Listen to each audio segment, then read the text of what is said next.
When it comes to head and neck restraint systems, today we have several options of manufacturers to choose from, but the overall design of these devices has remained relatively unchanged over the years. For instance, here's an original Hutchins or hybrid device I purchased from Safety Solutions in 2010. This device is actually up for recertification. In this video, I'll describe some of the differences between the devices, some of the different anchor types, and also describe how to properly adjust your head and neck restraint systems. You can see all the safety products we offer by clicking the link below and going to callthegrid.com.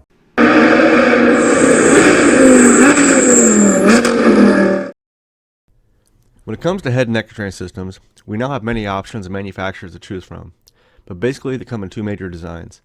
The original being the Hans device, which uses the chest to help absorb the energy of an impact, and the hybrid system, or Hutchins device, which uses the back to help spread out these forces. Any SFI 38.1 or FIA certified restraint system will help keep you safe with the track. The reason to use a head and neck restraint system, or HNR, is to help prevent basal or spinal injuries. Basically, this is where the body stays in place and the head moves forward at a rapid rate, detaching at the top of the spine. Not a fun topic to talk about for sure, but this is the injury that modern head and neck restraint systems help to prevent. And unlike belts and helmets, their certifications do not run out unless the device is involved in a on-track incident. But you may need to get them recertified after 5 years, and this can be accomplished by contacting the manufacturer to understand their requirements. Some do it for free, and some do it for a nominal fee. Check with your sanctioning body for their specific rules regarding recertification of head and neck restraint systems. Since any head and neck restraint system certified by the SFI or FIA will help keep you safe with the track, for you, the driver, the main considerations will be comfort, price, and ease of use.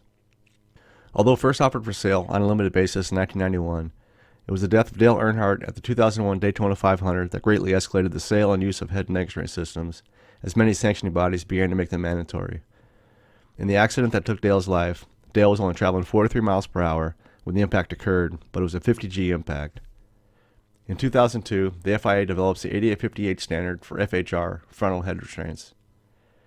The first to market was the Hans device, and its overall design has remained relatively unchanged since it was introduced. The device is light, keeping weight out of the vehicle, and is comfortable to wear. The Hans device primarily uses the chest to help absorb the energy from a crash. Before your purchase, be sure to visit callthegrid.com to view the head and neck restraint systems we offer. The hybrid system, or Hutchins device, designed by Trevor Ashline of Safety Solutions, entered the market later in the 2000s. Simpson Performance Products acquired the hybrid line of head and neck restraint systems when they purchased Safety Solutions in 2010. Unlike the Hans device, which uses the chest to help absorb the energy of an impact, the hybrid device uses the back to help spread out these forces. The hybrid device has also been shown to protect better in side impacts and in incidences involving multiple impacts.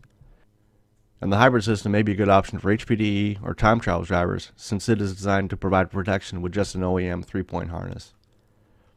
As of this video, there are also devices from NextGen, ZAMP Z-Tech, and Schroth.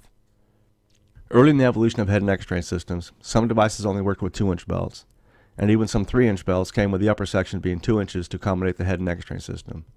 Today, most head and neck restraint systems work with either a 2-inch or 3-inch harness system. Next is the choice of anchor system. Many come with a D-ring quick release system as shown in the image. By pulling down on the tether, the connector will release from the anchor. Newer on the market is the M6 or M61 quick release. The M61 was developed because many users felt the D-ring was too cumbersome to use.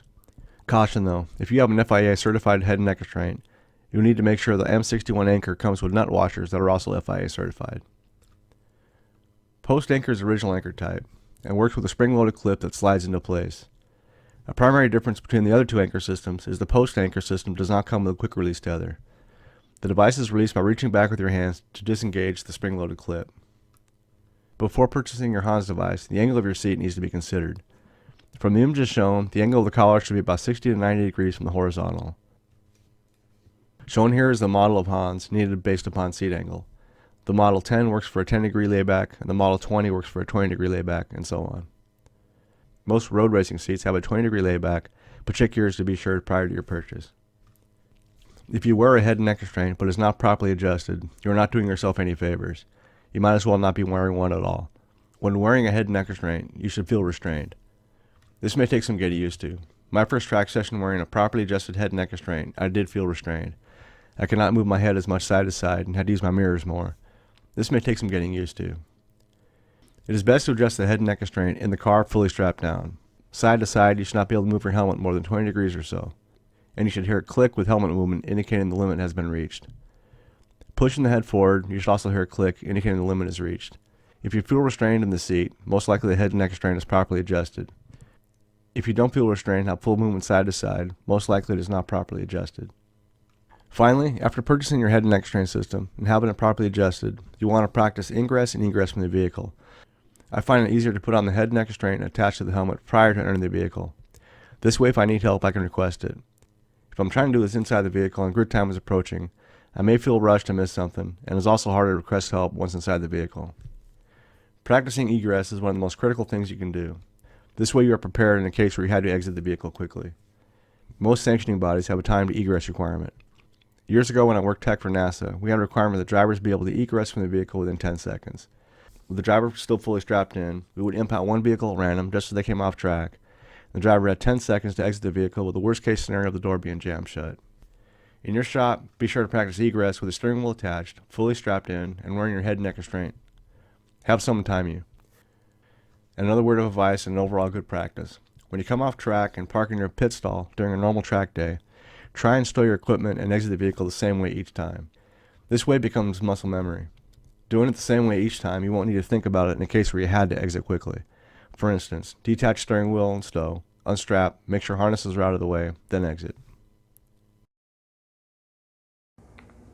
If you got something from this video that you can use right now at the track, click subscribe so you won't miss any of our content designed to help you behind the wheel, in the shop, and in the paddock. You can also follow us on Facebook, Instagram, and Twitter, and visit callthegrid.com where you can get everything you need to be successful on track. As always, peace out, be safe, have fun, and go fast.